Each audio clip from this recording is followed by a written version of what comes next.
Oh, we can watch the good work video. Let's watch the good work video. What do Wall Street quants actually do? Good question. Quants. Short for quantitative, they're a special type of nerd that has come to invade our beautiful world of finance. I've always imagined the classic Wall Street trader to be your typical handsome fella who knows how to handle a lacrosse stick in a non-disclosure agreement. But lately it's come to my attention that the real wolves of Wall Street are not charismatic Buck Mason bros, but instead this army of reclusive dweebs who are pulling in fat salaries and wrestling with complex mathematical algorithms that would make my old buddies on the trading floor commit seppuku inside of a just salad. Learning about quants, folks, has truly turned my world upside down. So put on your sweatpants, pick up your calculators, and leave those boat shoes in the mudroom. We're about to learn. All right. All right. Today, quantitative strategies are incorporated across the financial industry. But when people say quant, they're probably referring to the most famous types, traders and researchers at fancy hedge funds and investment firms like Jane Street, Citadel, and 2 Sigma. These quants use financial models to try to... Holy shit. Jane Street of Sam Bankman-Fried fame. Wow. 2 Sigma. What a dream to be a Gen Z finance bro who graduates and works at 2 Sigma. Where you can fucking upper deck zins while making mathematical algorithms to fucking buy 0-day NVIDIA options. These quants use financial models to try to pin down the future value of securities, commodities, currencies, and all types of financial products, and it's a job usually given to young people fresh out of top-tier schools and seasoned from years of math competitions and Adderall. And it's these peeps who generate a lot of moolah and a lot of buzz. What exactly is a quant? What's a quant? The pinnacle of finance. They get paid a lot, like $500,000. $250 an hour. 5 to 700K total comp. How do I become a quant? That's my quant. Your what? My quantitative. My math specialist. Look at him. You notice anything different about him? So who exactly are the people behind the monitors? I spoke to some smarties who have been inside the world of quant in various ways, some of whom preferred to stay anonymous, but none of whom were afraid to give it to Papa journalism fast and straight. What do quants actually do? Right. Code and do maths. Well, great. This has been a lovely interview.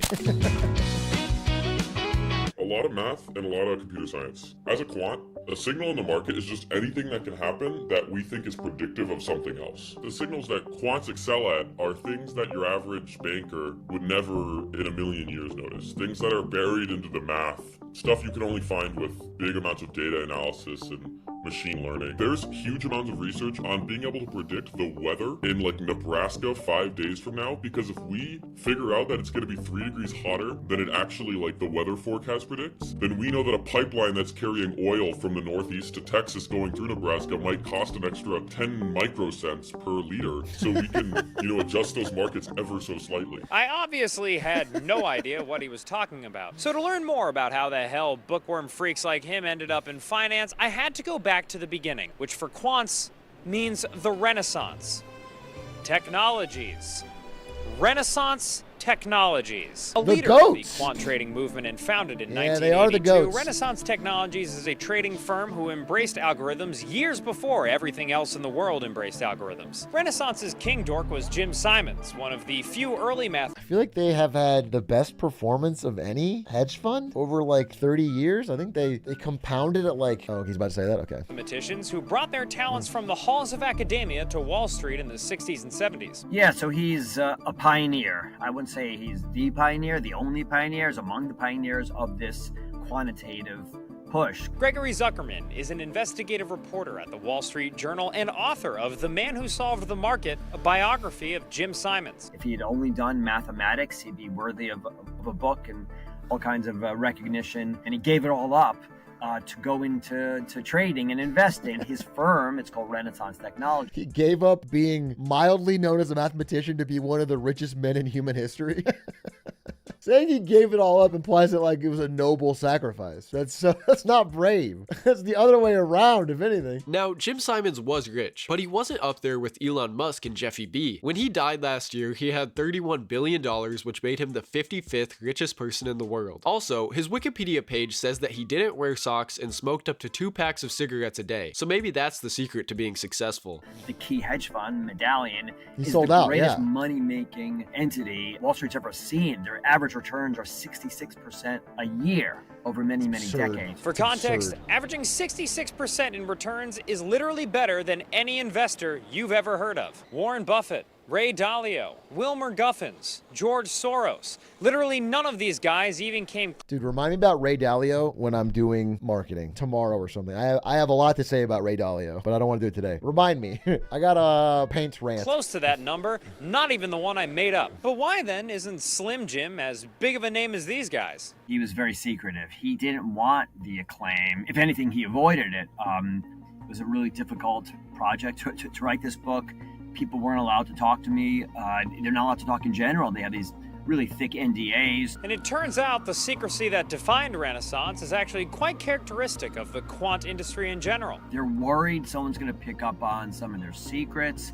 They don't let people talk, and they sue you if you go to another firm. So if you're, going on yapping about, this wacky new trading strategy you found, they're going to go implement it at their firm, and you're going to lose all your edge, because you can't have edge in the market when everyone knows what you know. All of the value is to be had in being the only one that knows what's going on in that specific scenario. Fortunately for these firms, under the radar My is how edge. their mathletes like to operate. These are academics. These are kind of quirky people. They're not people that bask in the limelight at all. They run from the limelight. So I enjoyed solving maths as a kid. I used to enjoy the process of being able to apply some solution and get some exact answer and know that it was correct. I enjoyed having to think about, kind of work out the puzzle. And I think after a while, you can kind of get addicted to that feeling of trying to solve these problems. They're not really motivated as much by money, even though money is certainly a part of it. These are people who just want to solve basically interesting problems. I think it's a completely different motivator in some ways than other parts of the banking world. Right. I mean, I'm sure the salary doesn't hurt either, I imagine. Right. But even if these basement-lurking money droids don't seek the limelight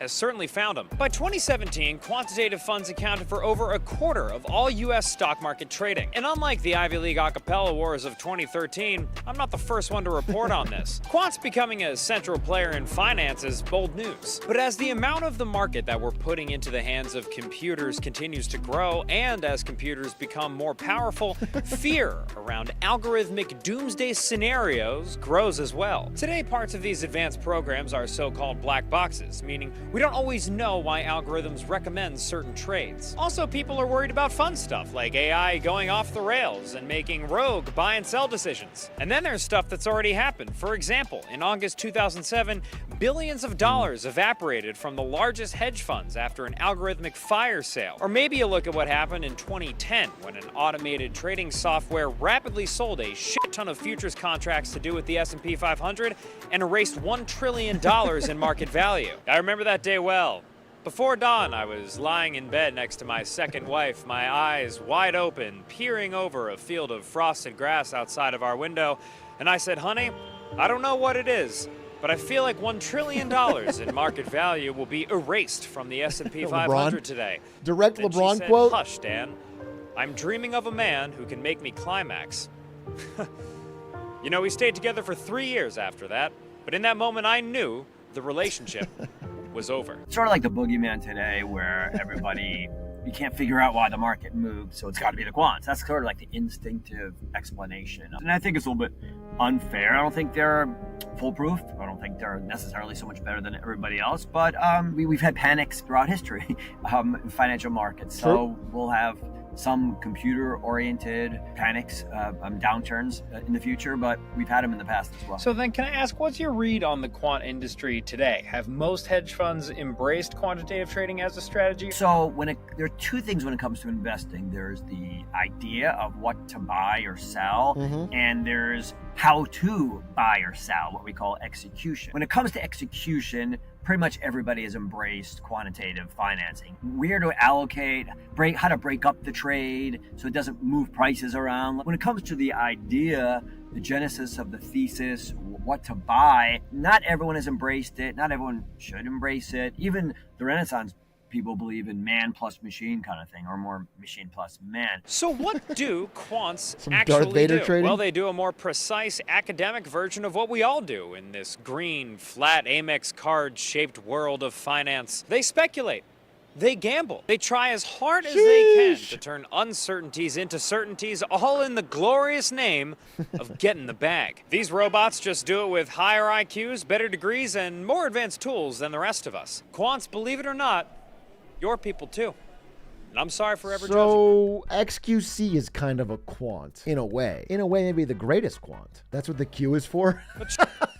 He's X quantitative C. That's his name. Surely this world of quants wasn't beyond the grasp of a man like myself. So I had one of my non-quants engage in a role-playing exercise where I pretended to be them and they pretended to be a higher-up at an elite quant trading firm. Somehow, this wasn't sexual. Hey Dan, the Ultima for PLTR is a little bit lagging behind the the polynomial fit we ran the GBU on. Do you have any idea of how we could, better implement like a decay skewed Black-Scholes on this or something? I think there's some sort of like stochastic drift I'm not catching in my model. Yeah, I can look at that. Easy. He's in. You know that's how SBF answered and he got a job at Jane Street. Big A is joking, but SBF was actually asked some wild questions in his Jane Street interview, including estimating the odds he was related to a pro baseball player. He also played and won a poker hand against 2 other candidates to move on. While at Jane Street, he caused the fund's worst ever loss, a $300 million bet gone wrong on the 2016 election. He made almost $1 million there before leaving to found FTX, which later scammed consumers out of billions.